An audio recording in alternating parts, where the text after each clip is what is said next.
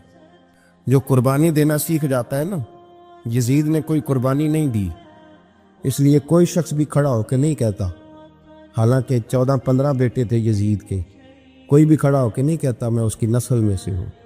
امام حسین نے ساری قربانی دے دی۔ ایک زین العابدین بچے تھے، پوری دنیا میں اللہ نے سید عطا فرمائے ہوئے ہیں۔ جو قربانی دینا سیکھ جاتا ہے وہ بچ جاتا ہے۔ ہم نا قربانی کیا، ہمارے پاس تو اضافی شے ہے وہی دینے کو تیار نہیں۔ جب آپ تیار ہی نہیں تو سودا ہی نہیں کر، آپ نکلے ہی نہیں میدان میں، تو حاصل کیسے ہو؟ حصول تو تب ہوگا نا جب آپ کوئی انویسٹمنٹ کریں گے۔ تو آپ انویسٹ ہی نہیں کر رہے تو بھائی آپ نے پودا ہی نہیں لگایا تو پھل کیسے ملے؟ قربانی نہیں دی تو وہ درجہ کیسے ملے؟ اس کے لیے تو قربانی ضروری ہے۔ اب تمام صحابہ کی زندگی پڑھ لیں، حضرت ابو بکر سے لے کر حضرت بلال تک، یہ سارے قربانی والے ہیں۔ آپ تمام اولیاء کی صفت پڑھ لیں، حضرت غوث اعظم، جیلانی، داتا علی اجویری، خواجہ معین الدین، یہ سب قربانی والے لوگ ہیں۔ قربانی دیتے رہے تو بچے ہوئے ہیں۔ ان کے جو ساتھ تھے وہ بھی قربانیوں والے تھے۔ قربانی حصہ ہے طریقت کا، قربانی ضروری ہے۔ اور ہمارے صوفیاء تو کہتے ہیں جس شخص نے تصوف میں آ کے قربانی نہیں دی، بزرگوں کے پاس ایک شخص آیا، غالباً خواجہ نظام الدین محبوب الہی کی بات ہے، میرے ذہن میں نام پورا نہیں سما رہا، تو ایک مرید نے آ کے کہا حضور زکوٰۃ کتنی دینی ہے؟ فرمایا 2.5%۔ تھوڑی دیر کے بعد حضرت نصیر الدین چراغ دہلوی آ گئے، کہا حضور اللہ کے راستے میں کتنے دینے ہیں؟ فرمایا 50%۔ ایک ساتھی قریب بیٹھا تھا، اس نے کہا پہلے کے لیے 2.5% کا فتویٰ تھا، اس کو کہہ دیا آدھے دے دے۔ چند منٹ گزرے تو حضرت امیر خسرو بھی آ گئے، کہا حضور زکوٰۃ کتنی دینی ہے؟ فرمایا جو ہے سارا ہی لے آ، تیری 100% ہے۔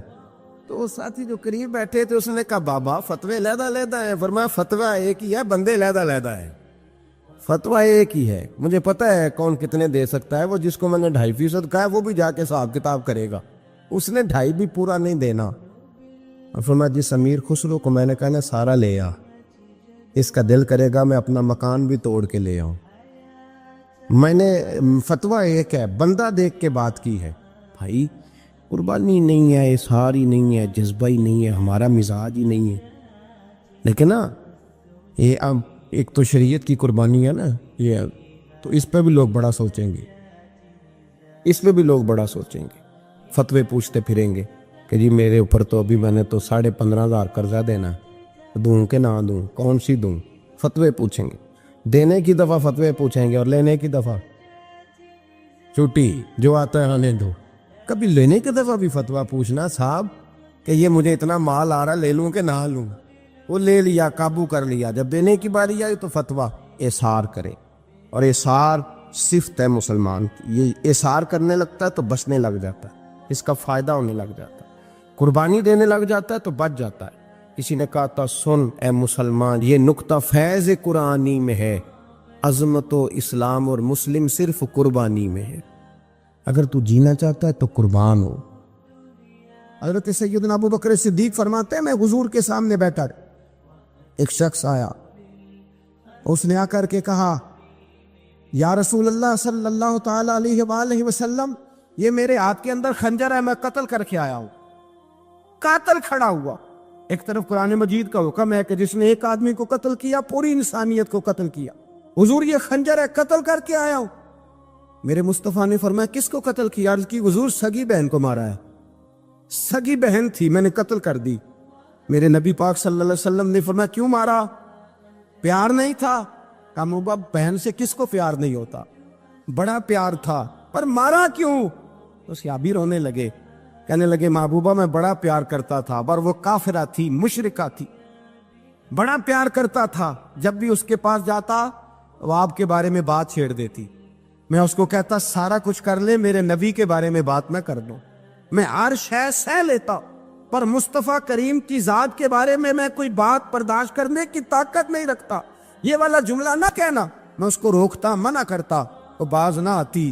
کہتے ہیں آج اس نے اتنی سخت بات کی کہ میں اس کا گلا کاٹ آیا ہوں، قتل کر دیا ہے۔ حضور میرے لیے حکم کیا ہے؟ تو نبی پاک نے فرمایا جا تیرے اوپر کوئی سزا نہیں، تو نے جو کیا ہے اچھا ہی کیا ہے، یہ اچھا کر ڈالا ہے جو تو نے کیا ہے۔ ایک صحابی نابینا تھے، آنکھوں سے نظر نہیں آتا تھا، رشتہ کوئی نہیں دیتا تھا، معذور آدمی تھے، نکاح ہوا، شادی ہوئی، 2 بیٹے دیے اللہ، گھر بس گیا، بیوی کپڑے دھو کے دیتی، خدمت کرتی، روٹی پکا کے دیتی، بچے بڑے حسین تھے، اور وہ صحابی خود فرماتے ہیں، نابینا صحابی کہتے ہیں موتیوں کی طرح کے میرے بچے، جو بھی آتا آ کے کہتا تیرے موتیوں کی طرح کے لال ہیں۔ لیکن آپ فرماتے ہیں ایک صبح اعلان ہو گیا، مدینے میں شور ہو گیا، کچھ نابینا صحابی کی بیوی قتل ہو گئی، کسی نے خنجر کے دبایا، مر گئی ہے۔ کہتے ہیں اس کے لواحقین اکٹھے ہوئے، در رسالت مآب پہ آئے، آگے کہنے لگے حضور ہمارا قاتل ڈھونڈ کے دیں، ہماری بیٹی کو کس نے مارا؟ میرے رسول پاک نے مجمع پہ نظر ڈالی، فرمایا بھائی مجھے کہنے کی ضرورت نہ پڑے، اگر قاتل موجود ہے تو خود اٹھ جائے۔ خود اٹھے، وہ نبینا صحابی بیچ میں سے اٹھ کے کھڑے ہو گئے، کہنے لگے سونیا قاتل کوئی باہر نہیں، میں خود قاتل ہوں، میں نے مارا ہے، میں قاتل ہوں، میں نے مارا ہے۔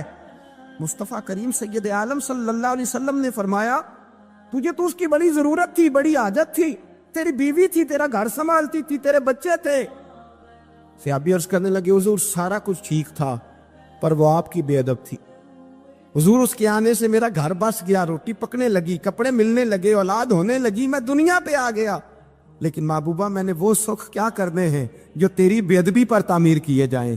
یا رسول اللہ مجھے کیا حاجت اس چیز کی، اس میں آپ کا پیار ہی نہ ہو، یا رسول اللہ آپ کی محبت ہی نہ، حضور میں نے قتل کر ڈالا ہے، مجھے بیوی نہیں چاہیے، مجھے وہ والی چاہیے جس کی زبان پر رسول اللہ کے نام کے ترانے ہو، جو حضور کی محفل کرنے والی ہو، نعت پڑھنے والی ہو، جو نبی پاک علیہ السلام کی ازواج کا، اولاد کا، بیٹیوں کا ذکر کرنے والی، مجھے وہ بی بی نہیں چاہیے جو بی بی بے ادبی کرے۔ میرے نبی پاک صلی اللہ علیہ وسلم نے محلے داروں سے پوچھا، فرمایا بات اس کی ٹھیک ہے؟ کہا حضور واقعی بے ادب تھی۔ نبی پاک نے فرمایا اٹھو پھر چلے جاؤ، اس نے انسان نہیں مارا، اس نے گستاخ رسول کو مارا ہے، اس نے ایک گستاخ رسول کو مارا ہے۔ بھائی یاد رکھے نبی پاک کا پیار ایمان کا حصہ ہے، اس میں کوئی کمپرومائز نہیں۔ حضرت ابو عبادہ بن جراح نے میدان کے اندر اپنے باپ کو قتل کیا، باپ کو مارا، حضور سید عالم صلی اللہ علیہ وسلم نے کہا ابو عبادہ تو نے باپ ہی مار دیا ہے؟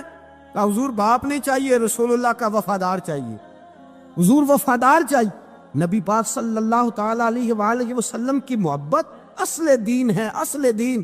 صحابہ کرام نے ہر چیز سے بڑھ کر رسول پاک سے پیار کیا، ہر چیز سے بڑھ کر، بھلا دی دنیا ساری انہوں نے، لیکن رسول پاک سید عالم صلی اللہ علیہ وسلم کا پیار انہوں نے اپنے دل سے نہیں بلایا، اپنی اولادیں لا کے حضور کی خدمت میں پیش کر دی، اپنے بچے لا کر پیش کر۔ حضرت عائشہ صدیقہ رضی اللہ تعالیٰ عنہ فرماتی ہیں ساری زندگی ابو بکر صدیق نے ڈانٹا نہیں، میرا باپ رفیق تھا، شفیق تھا، مہربان تھے، کوئی کبھی انہوں نے سخت گھورا بھی نہیں ہماری طرف۔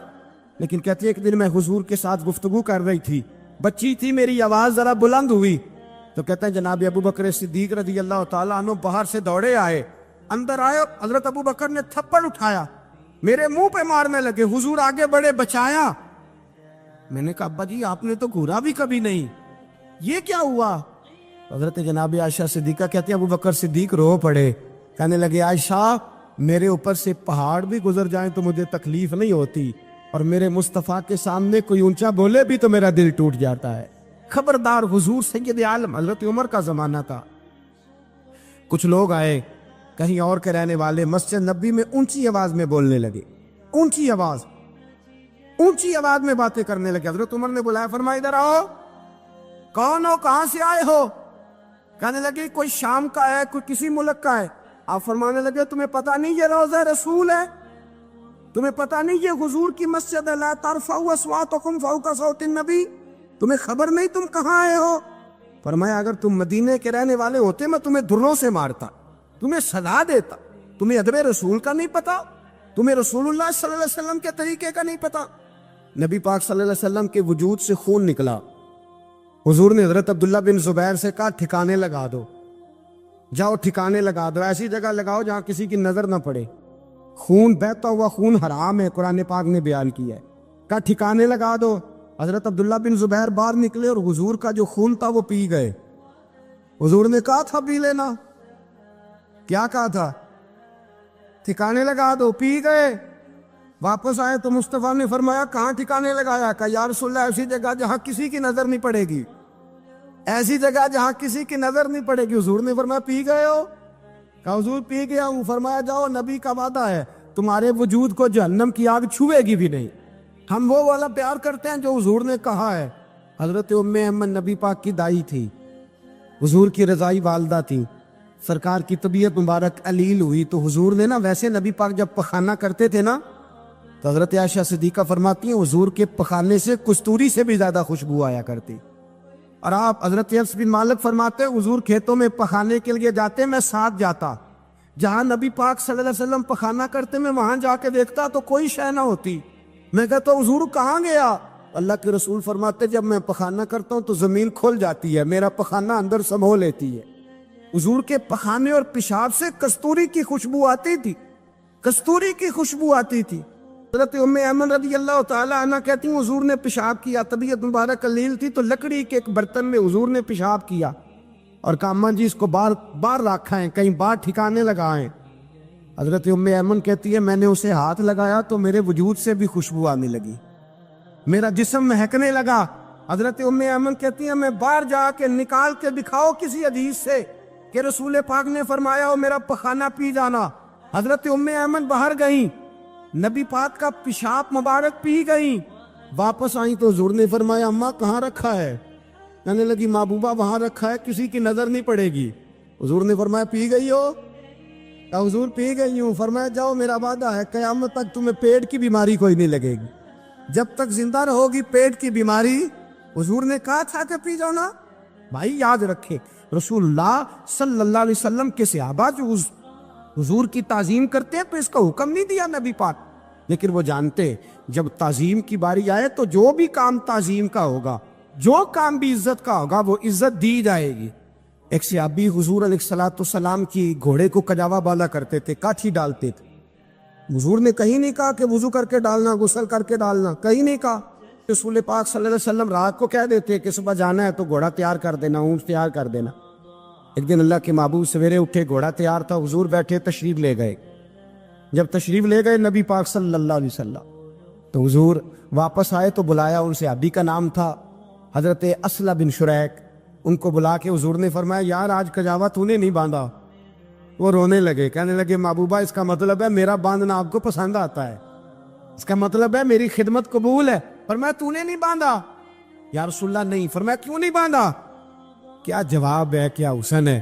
کہنے لگے یا رسول اللہ میں صبح اٹھا تو میرے اوپر غسل فرض تھا، اگر میں بغیر غسل کے ہاتھ لگاتا حضور کو نہیں نبی پاک کے گھوڑے کے کجاوے کو، کہا حضور گھوڑے کے کجاوے کو بغیر غسل کے ہاتھ لگاتا تو بے ادبی تھی، اور اگر غسل کرتا تو حکم ماننے میں دیر ہوتی تھی، یہ بھی بے ادبی تھی، لہذا کسی اور کی ڈیوٹی لگائی۔ صحابہ نے حضور کی وہ تعظیم کی جس کا حضور نے حکم نہیں دیا تھا نبی پاک نے کہ یہ والی تعظیم کرو۔ ایک دن حضرت عمر فاروق جناب ابو بکر صدیق سے ملنے آئے، کہنے لگے ابو بکر ایک کام سے آیا ہوں۔ کہا عمر کہو۔ امیر المومنین کے پاس آئے جناب عمر، ایک کام سے آیا ہوں۔ کہیے۔ کہنے لگے ایک شے کی ضرورت ہے، مانگوں گا تو آپ دے دیں گے؟ جناب عمر فاروق رضی اللہ تعالیٰ عنہ کہنے لگے میرے بس میں ہوئی تو ضرور دے دوں گا، تو میرا بھائی ہے بات تو کر۔ تو حضرت عمر نے پتا کیا مانگا؟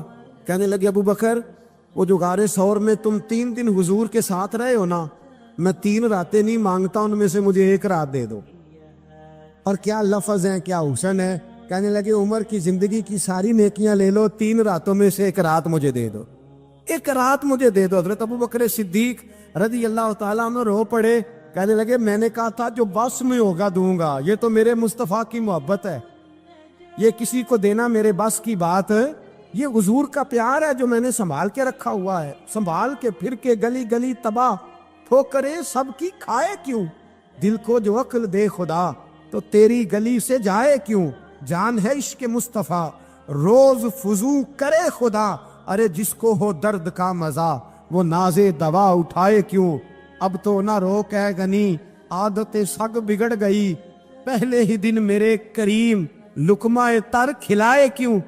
حضرت بلال کہتے ہیں میں اذان پڑھ رہا تھا، ابو بکر سن رہے تھے، انہوں نے چوم کے آنکھوں سے لگایا، بعد میں کہ ملا علی قاری نے لکھا ہے، بعد میں کسی صحابی نے کہا محبوبہ ابو بکر نے انگوٹھے چوم کے آنکھوں سے لگائے ہیں، اور انہوں نے چوم کے کہا قرۃ عینی بھی کہا یا رسول اللہ، حضور آپ میری آنکھوں کی ٹھنڈک ہے۔ میرے مصطفیٰ نے فرمایا جو میرے ابو بکر کی طرح کرے گا اس کی آنکھوں میں کبھی تکلیف نہیں ہوگی، اس کی آنکھوں میں کبھی تکلیف۔ حضور آپ نے تو حکم ہی نہیں دیا، آپ نے تو کہا ہی نہیں یہ کام کرنے کا، آپ نے تو کہا ہی نہیں یہ ذکر کرنے کا۔ میرے رسول کریم سید عالم صلی اللہ تعالی علیہ وسلم کا پیار ایمان کی جان ہے۔